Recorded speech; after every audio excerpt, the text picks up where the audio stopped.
أعوذ بالله من الشيطان الرجيم.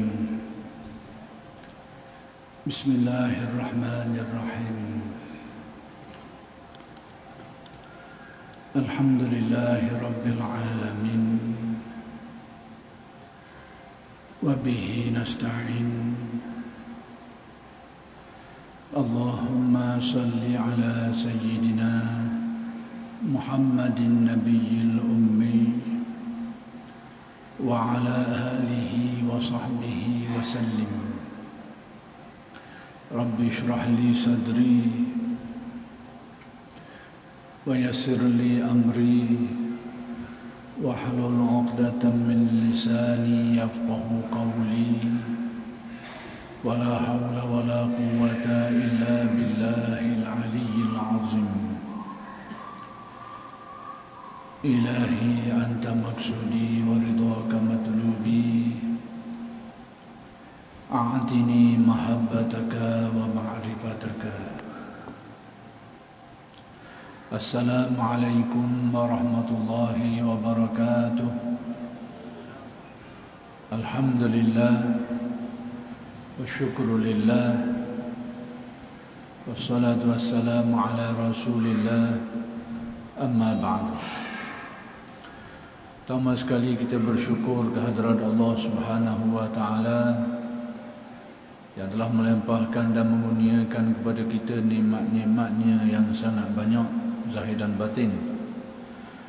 Mudah-mudahan segala nikmat-nikmat itu sentiasa dikurniakan kepada kita dan dijadikan kita orang-orang yang memenuhi tuntutan syukur terhadap nikmat yang dikurniakan. Mudah-mudahan dengan berkat syukur Allah Subhanahu wa taala bukan saja mengekalkan nikmat yang sedia ada, tetapi ditambah lagi dengan nikmat-nikmat yang lain. Dan insya-Allah pada malam ini akan diteruskan lagi pengajian kitab Al-Hikam karya Syekh Ahmad Ibn Athaillah Al-Iskandari radhiyallahu anhu. Kalam hikmat yang ingin disambung huraiannya ialah kalam hikmat yang ke-246, yaitu kata-kata Syekh Ibn Atha, mata alamaka adamu ikbalin nasi alaika au tawajjuhuhum bizzammi ilaika farji' ila ilmi Allahi fika fa in kana la yaqna'uka ilmuhu fika فمصيبتك بعدم قناعتك بعلمه أشد من مصيبتك بوجود الأذى منهم. Maksud dia, kata Syekh Ibn, apabila manusia menolak engkau, yakni tidak, manusia tak terima, manusia tidak menunjukkan penerimaan terhadapmu, atau mereka ini bahkan mencela dirimu. Apabila terjadi demikian ini, dan apabila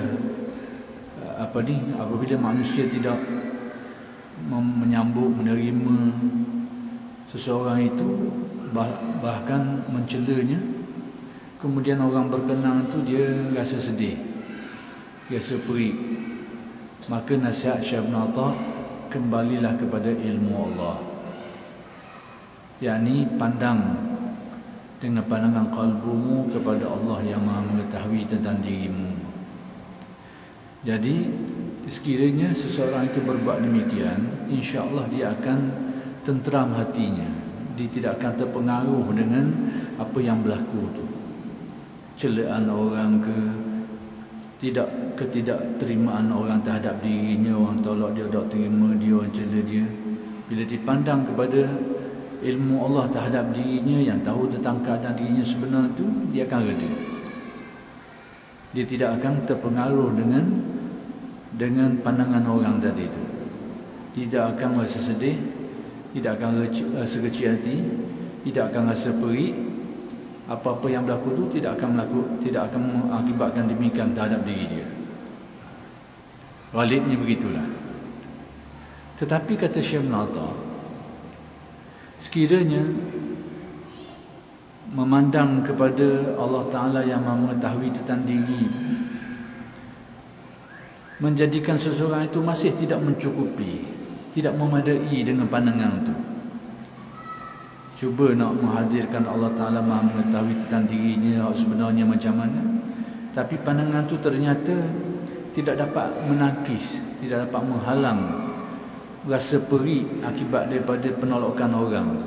Orang tak terima dia tu, dan juga bahkan orang mencela, mencerca, orang kata buruk-buruk, kata uruduh dia tu, tak padang juga. Maka kata Syekh Ibn Atta, musibah tidak merasa cukup dengan ilmu Allah itu sebenarnya itu lebih berat lagi berbanding musibah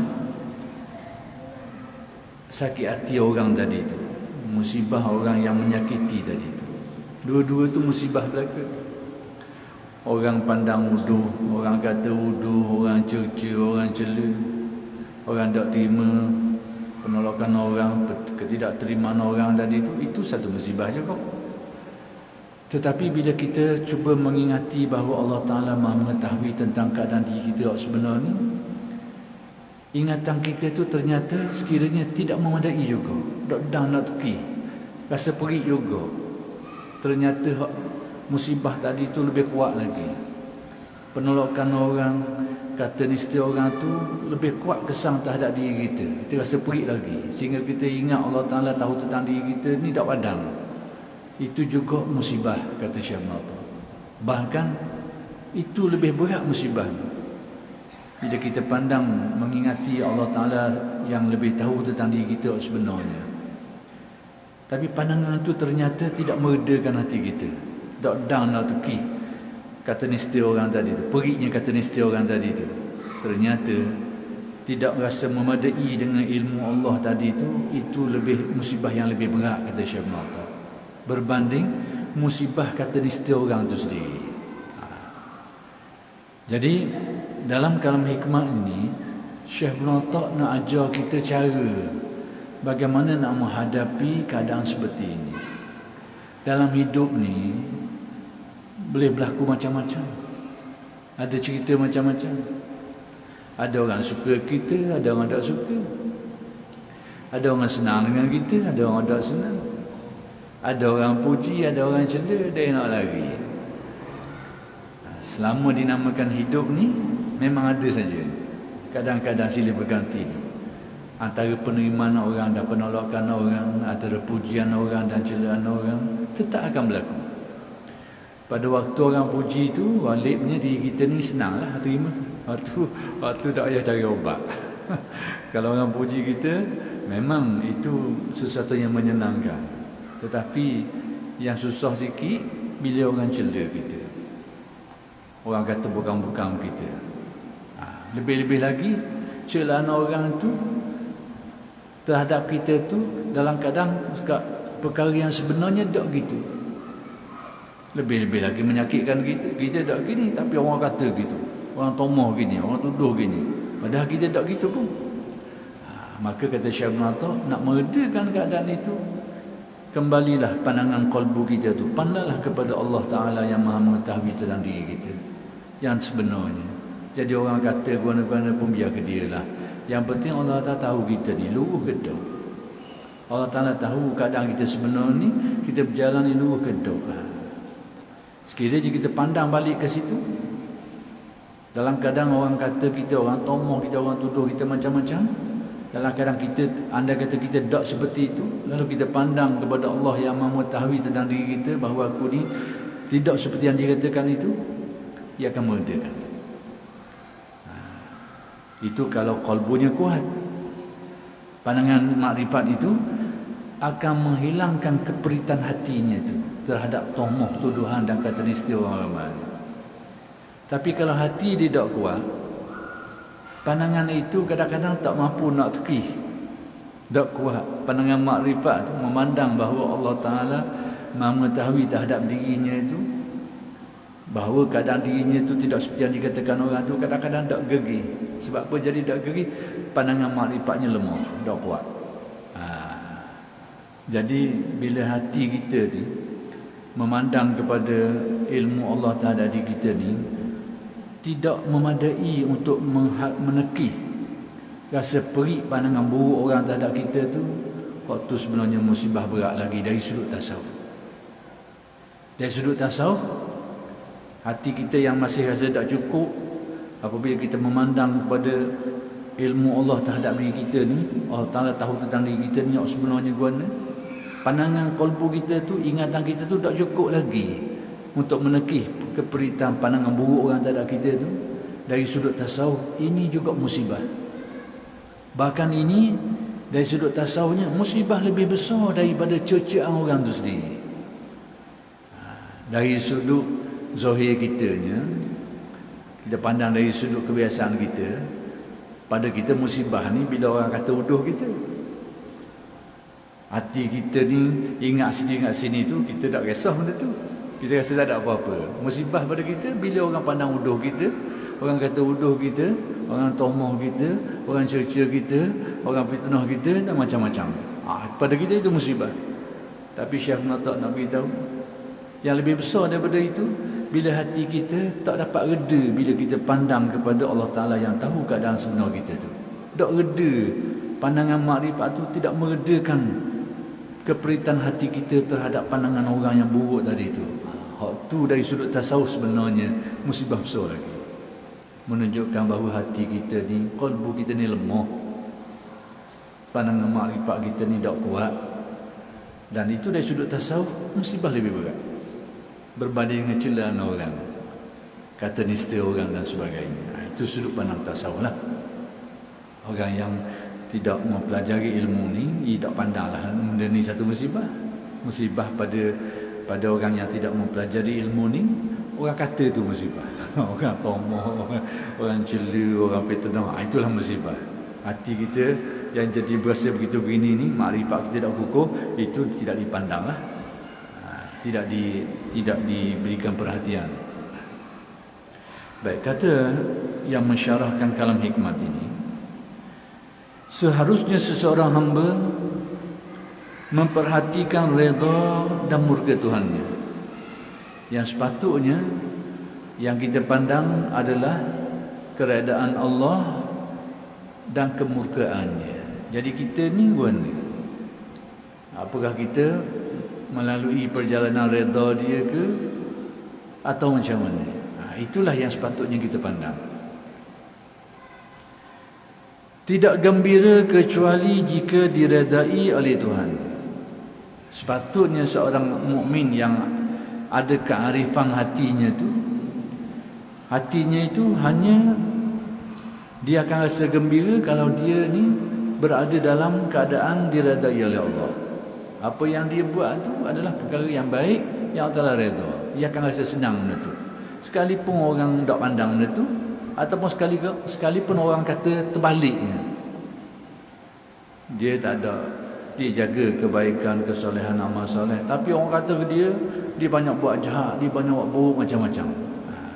Orang yang hatinya ada keimanan dan kearifan, dia tak kisah benda tu. Sebab apa? Kerana kearifan dia itu menjadikan dia akan senang dengan keadaan dirinya sekiranya benda itu diredai oleh Allah. Orang kata Raja Rimah ke, asalkan aku ni betul, sudahlah. Dia akan rasa senang dengan benda itu. Itu keadaan hati yang ada kearifan. Ada mana arif ni? Tapi kalau dia tak ada kearifannya atau lemah kearifannya, pandangan orang lah yang akan mempengaruhi kalbu dia, perasaan dia.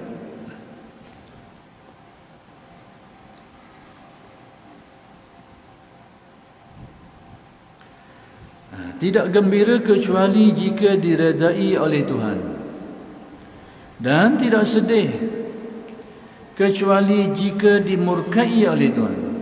Jadi kegembiraan dia atau kesedihan dia, tengok perjalanan dia itu mendatangkan redha Allah ke tak. Kalau sekiranya perjalanan dia itu sesuai dengan keredaan Allah, tak bercanggah dengan keredaan Allah, maka dia akan senang dengan yang demikian.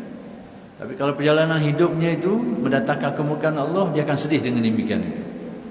Jadi kegembiraan hatinya dan kesedihan, tengok perjalanan dia itu apakah sesuai dengan keredaan Allah atau kemurkaan dia. Ada pun pandangan orang, tidak kisah. Ini kalbu, hati yang ada makna-makna kearifan.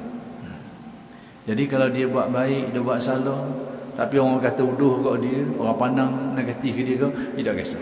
Sebab apa? Dia sesenang bila dia ni berada dalam keadaan sesuai dengan keredaan Allah. Ini jiwa yang ada makna kearifan.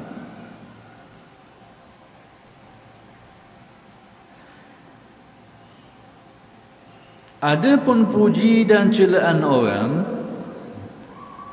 maka tidak harus dihiraukan. Orang yang hatinya ada kearifan ni, dia tidak akan menghiraukan pujian dan celaan orang. Kenapa? Kerana perhatian hatinya, sama ada dia suka hati ke tak suka hati,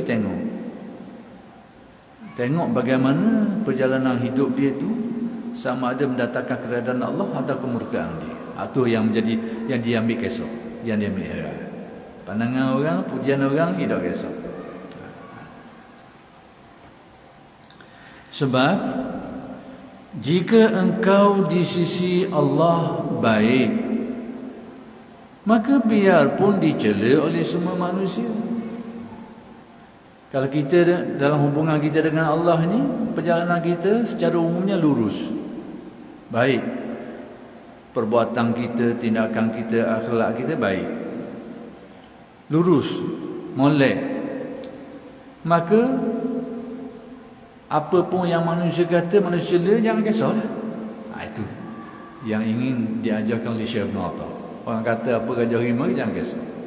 Sebab itu orang-orang yang ada makna-makna kearifan ni, dia ada tanda-tanda gila, tapi bukan gila yang kita faham tu. Makna gila ni yang dimasukkan ni lain daripada orang ramai. Itu masuk gila dalam tasawuf, bukan gila hilang akal, bukan gila makan tak betul basah, bukan macam gila gitu. Jadi yang dikatakan gila di sini kerana tindakan dia, sikap dia, pendirian dia lain daripada kebanyakan orang. Kita panggil orang gila tu gila sebab dia buat perkara pelik lah. Tu panggil dia gila.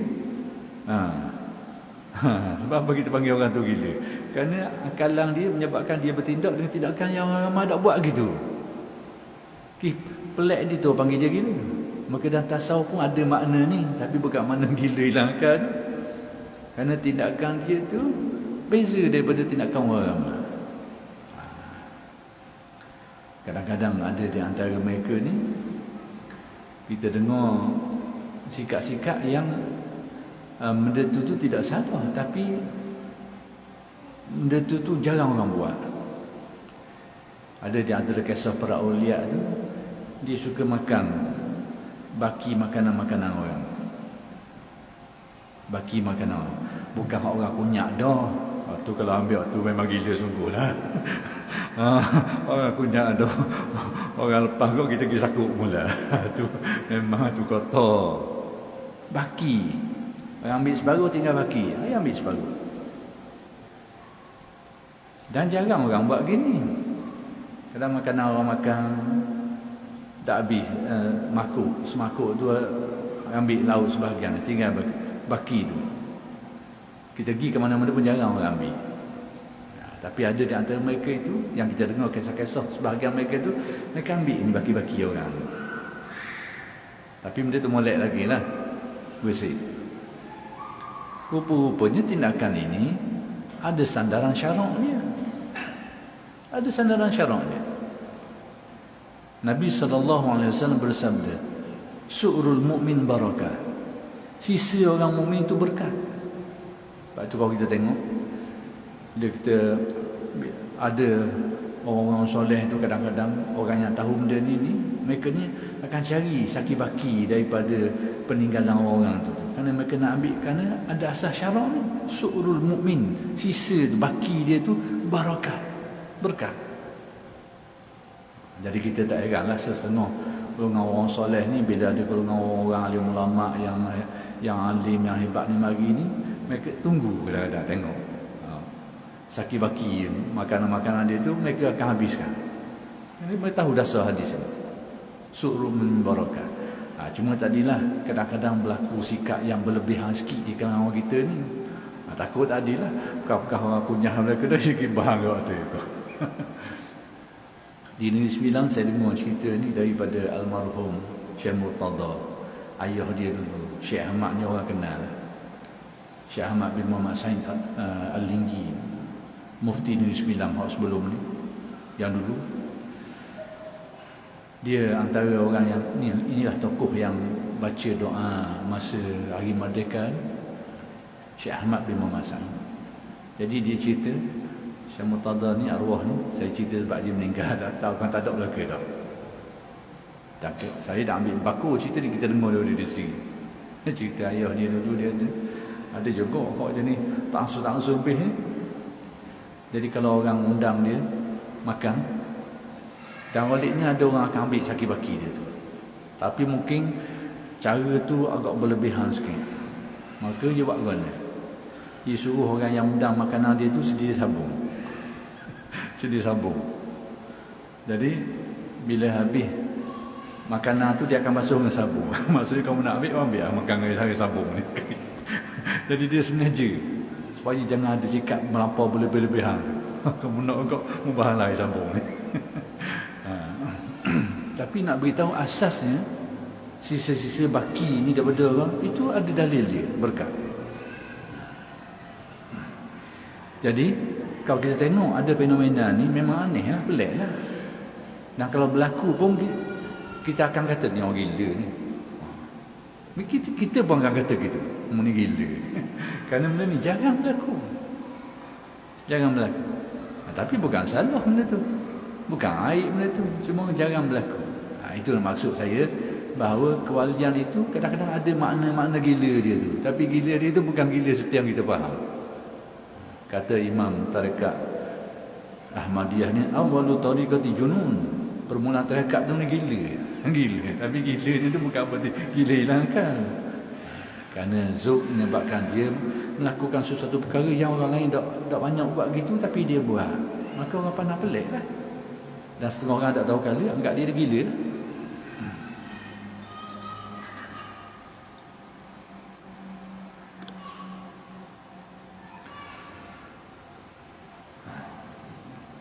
Baik, maka biarpun dicela oleh semua manusia, asalkan keadaan kita ni baik di sisi Allah Subhanahu Wa Taala, maksudnya lurus, ikut keredaan dia. Nescaya engkau tetap baik dan untung. Maksudnya kalau keadaan kita ni baik di sisi Allah, sekalipun orang cela, maka keadaan kita tetap kita akan mendapat kebaikan, tetap kita akan mendapat keuntungan. Sekalipun orang cela, orang pandang macam-macam. Syekh Ahmad Zarruq dalam kitab dia tu Qawaidut Tasawwuf, ni antara tokoh awal yang tulis tentang qawaid dalam ilmu keislaman ni. Ulama yang mampu menulis kaedah ni jarang, tak ramai. Dan dia boleh dianggap bertaraf, kalau kata kalau tak mustahil pun dekat-dekat lah dalam bidang masing-masing. Orang yang mampu menulis ilmu sampai ke tahap qawaid. Dalam hierarki keilmuan Islam, kita boleh letak dia, kalau tidak faqih pun dia akan jadi hakim. Kalau Imam Syafi'i, dia tahu dia akan tulis usul fiqh, usul qawaid, kaedah dia. Dia ada kaedah dia sendiri. Kaedah ni kalau matematik kat formula lah. Orang yang mampu membuat analisis sehingga boleh mengeluarkan formula tu secara lengkap. Tak ramai orang biasa yang gini. Dalam fiqh dia akan jadi mujtahid. Imam Syafi'i antara tokoh awal yang menulis tentang usul fiqh ni. Syekh Ibn Taimiyah sekalipun ditanjung dipuji orang, dia tidak ada usul sendiri. Dia tetap merujuk kepada usul Al-Imam Ahmad. Dia tak ada usul dia sendiri. Syafi'i dia menetapkan usul dia dasar ni, sehingga orang yang ikut kaedah dia jadi mazhab, dinisbahkan kepada beliau lah di kemudian hari. Dan tasawuf pun macam tu juga. Maka antara tokoh-tokoh awal yang menulis usul dalam bidang ni Syekh Ahmad Zarruq dari Afrika Utara. Dia nak tahu kitab dia. Salah satu kitab dia usul Tariqah Syaziliyah tu. Dia kata antara kadang-kadang yang selalu sering terjadi pada golongan solih dan aulia ni, banyak kali disakiti orang. Orang suka sakiti dia. Tak kira lah sama ada secara lisan ke, ada saja orang tak senang dengan dia. Tapi tidak semua macam tu. Ada yang tidak senang, ramai jugalah yang memberi penghormatan kepadanya. Tapi sejarah hidupnya tak nak lari daripada Al-Azhar ni. Orang sakit hati dia, orang macam-macam. Itu kata Syekh Mazharul.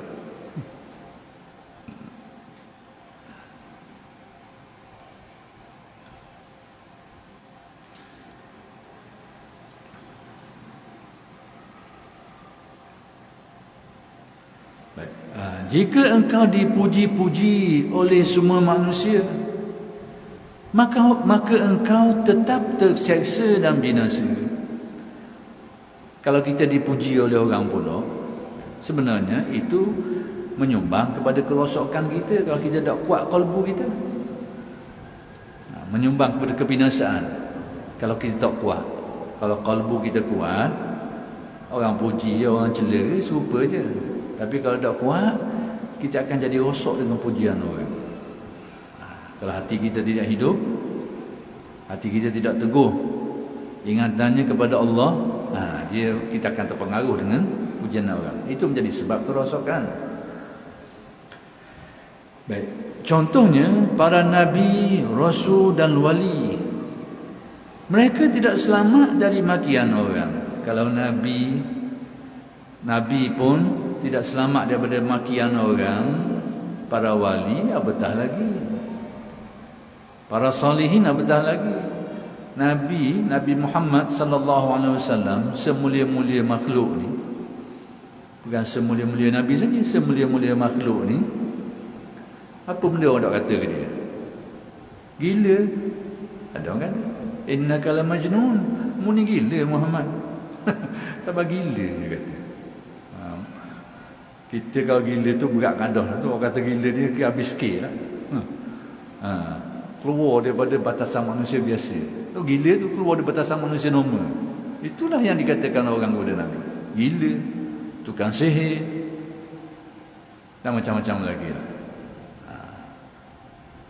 Tetapi sekalipun demikian, orang yang menerima Nabi, menyanjung Nabi, amat banyaklah.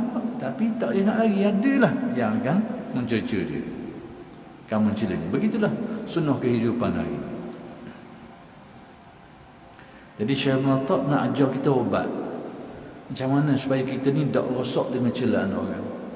Kadang-kadang kalau orang cela, kita rasa sedih kot. Itu sebenarnya dari kita tahu dia merosakkan kalbu kita.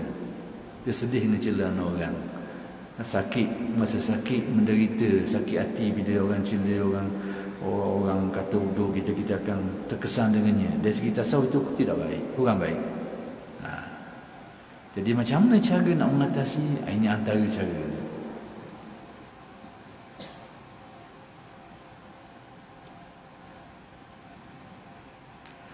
Kerana itu kewajipanmu ialah menyelesaikan dan memperbaiki hubunganmu dengan Allah. Ini Syekh Notok Nokam. Yang lebih penting, bagaimana hubungan kita dengan Allah.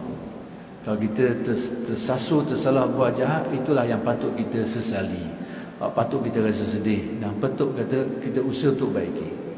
Kalau kita melakukan kebaikan yang muafakat kehendak Allah, kedatangannya, itulah yang patut kita rasa senang hati, segembira hati. Jadi menyelesaikan dan memperbaiki hubunganmu dengan Allah. Asal sudah selesai, yakni selesai hubungan kita dengan Allah, yakni perjalanan kita secara umumnya lurus, muafakat dengan redha dia tu, sudah cukup baiklah. Inilah yang dikira sebagai baik. Bila perjalanan kita itu selaras dengan keredaan Allah Subhanahu wa taala. Demikianlah kalam hikmat Syekh Ibn Atta yang ke-246. Baik, adapun kalam hikmat Syekh Ibn Atta yang ke-247 masih lagi berkait dengan kalam hikmat sebelumnya. Jadi sebenarnya apa yang Syekh Ibn Atta sebut ni berlaku dalam kehidupan kita. Orang puja orang cela ni hari-hari berlaku ni. Ada semua. Di mana-mana pun ada je. Jadi perkara benda ni kalau kita tidak ada ubat dia, tidak ada pedoman dia, kadang-kadang bawa masalah juga. Bawa penyakit kat benda ni. Kalau kita ada pedoman, insya-Allah benda ini tidak akan mempengaruhi kita.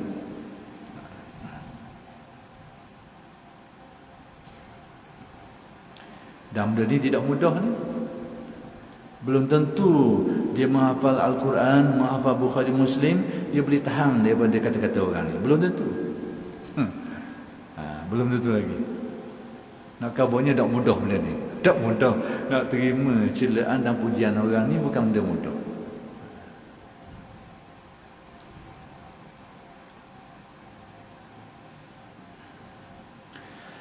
Adapun kalam hikmah Syekh Ibn Atta' yang ke-247, kata Syekh Ibn Atta', innama ajra al-adha alaihim kay la takuna sakinan ilaihim arada an yuz'ijaka ilaihi min kulli syai'in hatta la yushghilaka anhu bi syai'in.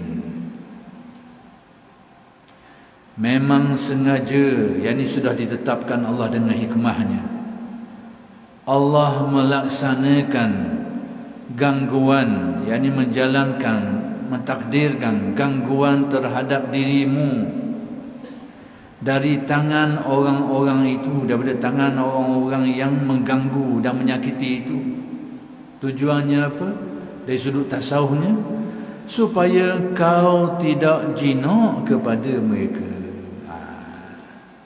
Dari sudut tasawuf, ulama tasawuf nak ajar kepada kita hikmah di sebalik kejadian-kejadian sakit hati orang ni, perbuatan ke, tindakan ke, ataupun kata nista ke yang menyakiti hati ni. Dari sudut tasawuf, bagi orang yang mempelajari dan menempuh perjalanan ni, dia akan nampak apa sebenarnya hikmah dan tujuan di sebalik semua itu. Bagi orang yang tidak mempelajari ilmu ni, mungkin tak pandang di situlah. Pada dia itu satu musibah lah. Bila orang buat uduh, sama ada perbuatan ke, kata-kata ke, tindakan ke, itu satu kecelakaan. Tapi dari tasawuf, pandangan tasawuf lain sikit. Kata Syekh Ibn Atta', Allah Ta'ala menetapkan adanya sesuatu yang menyakitkan itu, yang mengganggu tadi itu. Kata-kata orang ke, perbuatan orang ke, tindakan orang yang menyakitkan hati kita, hati seseorang itu. Semua ini dari sudut pandang tasawufnya, supaya engkau tidak merasa senang hati terhadap mereka. Tidak merasa senang hati.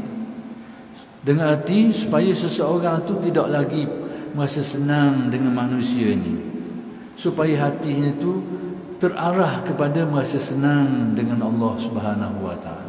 Itu tujuan dia.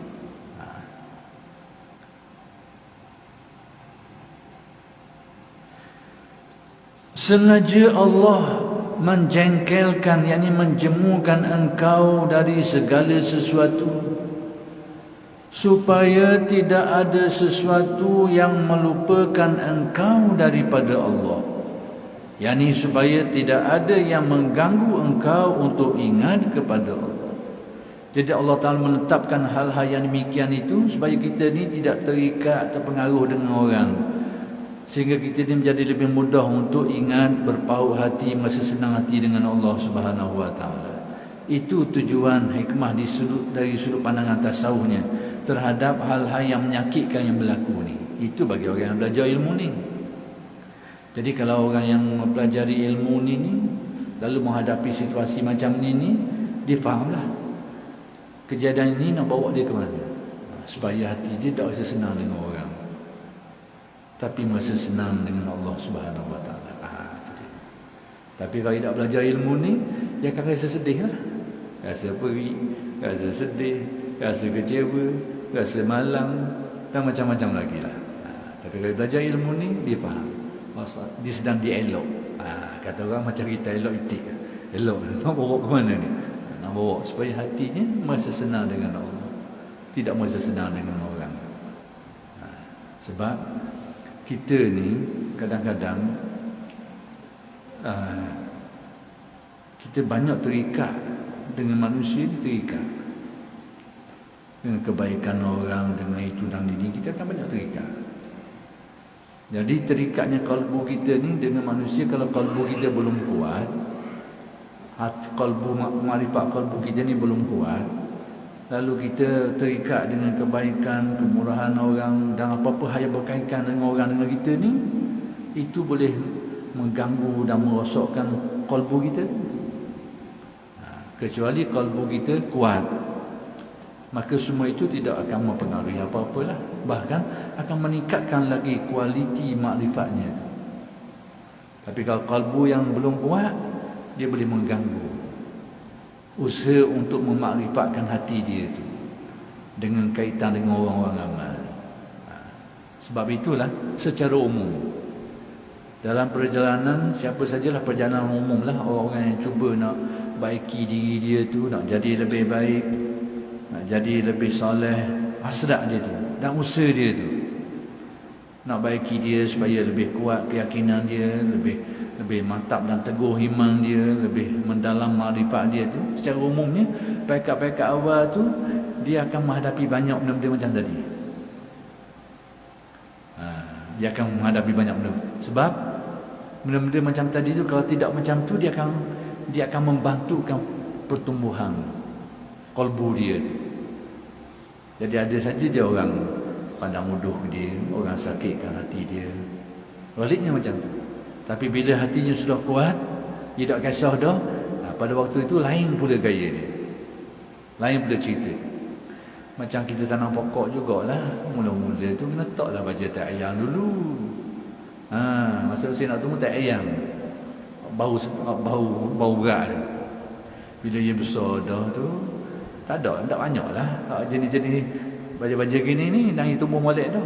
Hak sebelum tumbuh tu dia kena bau berat-berat sekarang ni. Dan itu lumrah kita. Jadi bila kalbu kita belum kuat, tiba-tiba kita tertarik dengan persekitaran, dengan manusia sebagainya, maka kalbu kita tidak akan meningkat. Maka Allah Ta'ala menetapkan pekat awal tu jadi banyak benda gini. Ada gitulah begini dah macam-macam hal. Akhir sekali kita pun tak pandang dah korang ada mula, tak kisah. Kita disebut putus asa terhadap manusia. Lalu rasa lebih senang untuk bergantung harapnya kepada Allah, mengharapkan pertolongan keadaan dia lah. Ni dah diharap dah harap belaka dah. Dia mari kesedaran itu. Pada waktu tu tidak kisah dah. Maka keadaannya akan berubah, perjalanan kesufian dia. Perjalanan dia untuk menjadi lebih arif tu lain pula keadaan dia.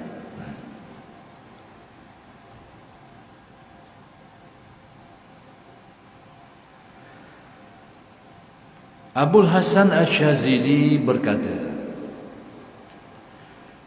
larilah dari kebaikan, yakni bantuan orang, melebihi dari larimu dari kejahatan orang kepadamu. Kata-kata ni kau tak faham molek ni, boleh bawa salah tafsir yang berat ni. Seolah-olahnya tasawuf ajar kita ni supaya lari daripada kebaikan-kebaikan orang ni. Apa orang nak buat baik kita ni jangan terima, lari belaka. Kita tengok dulu. Jangan baca sekerat.